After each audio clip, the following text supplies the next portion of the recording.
আলাইকুম, কথা কি শোনা যাচ্ছে? আশা করি এখন শোনা যাচ্ছে। সো আজকে কথা বলবো আমাদের প্রতিবেশী দেশ, গেস করেন তো কে? ভারত। ভারত নিয়ে কথা বলবো আজকে। So let's get started to the current issues.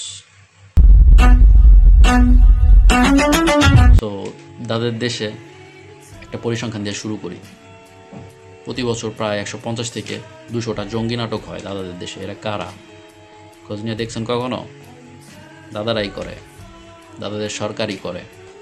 So Bangladesh, Pakistan কিংবা চীনের লোক রয়ের চোখ ফাঁকি দিয়ে জঙ্গিগিরি কখনোই করতে পারবে না। অথচ বাংলাদেশ 2016 সালের পর থেকে জঙ্গি অ্যাটাক হয় নাই তেমন কোনো। একটা পরিসংখ্যান বলি, ভারতে দাদাদের দেশে বছরে 30,000-এর বেশি রেপের শিকার হয় নারীরা। এটা হচ্ছে সরকারি হিসাব, বুঝছেন? বেসরকারি হিসাবে লাখের উপরে। রয়টার্সের রিপোর্ট অনুযায়ী দাদাদের দেশে যারা গ্র্যাজুয়েট হয়, ব্যাচেলার শেষ করে বা গ্র্যাজুয়েটের পরে, তাদের মধ্যে 40% বেকার থাইকা যায়।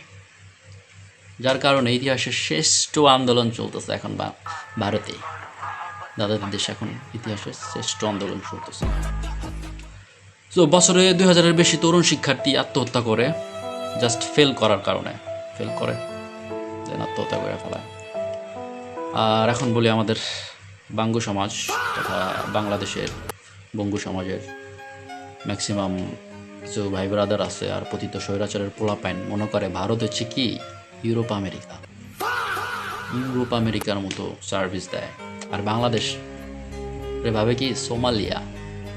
সো দাদাদের দেশে জঙ্গি, উগ্রবাদী, কট্টরপন্থী, অসভ্য, নরপিশাচ অনেক অনেক আছে, আর যেটা বাংলাদেশে খুবই নগণ্য। ভারতের জনসংখ্যা বড়, অর্থনীতি বড়, ভারত দেশটাও বড়, জিডিপি বড়, বাজেট বড়। তার মানে এই না যে বাংলাদেশ নগণ্য, বাংলাদেশ ছোট। বাংলাদেশে কি নাই? সবই আছে। বাংলাদেশে সবই আছে। মেধাবী বলেন, দেশপ্রেমিক বলেন, ধনী বলেন, পরিশ্রমী বলেন, সাহসী বলেন, জনশক্তি বলেন, প্রাকৃতিক সম্পদ বলেন, ইভেন রেমিটেন্স যোদ্ধা বলেন, সব আছে বাংলাদেশে, সব। তো নগণ্য ভাবার কোনো কারণ নাই। শুধু বাংলাদেশে একটা সমস্যা কি জানেন? দুর্নীতি, পলিটিক্যাল আনরেস্ট আর ফাক সিস্টেম বারবার দেশটাকে পিছিয়ে রাখে। যতই আগাইতে চায় বাংলাদেশ, এই দুর্নীতি আর পলিটিক্যাল আনরেস্ট বাংলাদেশকে আগাইতে দেয় না। শুধু দুর্নীতি বন্ধ করেন, মাত্র 10 বছরে ইউরোপ আমেরিকাকে টেক্কা দিবে বাংলাদেশ।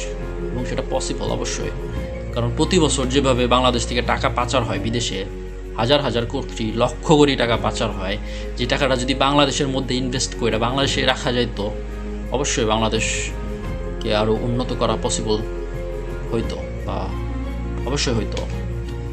সো প্রতিহিংসার পলিটিক্স আর ন্যারেটিভ গেম খেলে এই দেশ, এই জাতিকে কলঙ্ক থেকে কখনোই মুক্তি দিতে পারবেন না, মুক্তি করা সম্ভবও না।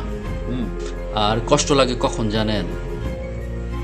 এই বাংলাদেশের এই জমিনে অনেক লোক আছে, তারা ছোট থেকে বড় হয় বাংলাদেশের মাটিতে, সব কিছুই ঠিকঠাক, কিন্তু গীত গায় কাদের? গীত গায় অন্য ধরনের, আর আপনারা জানেন কাদের গীত গায়। আজকে এ পর্যন্তই, ধন্যবাদ।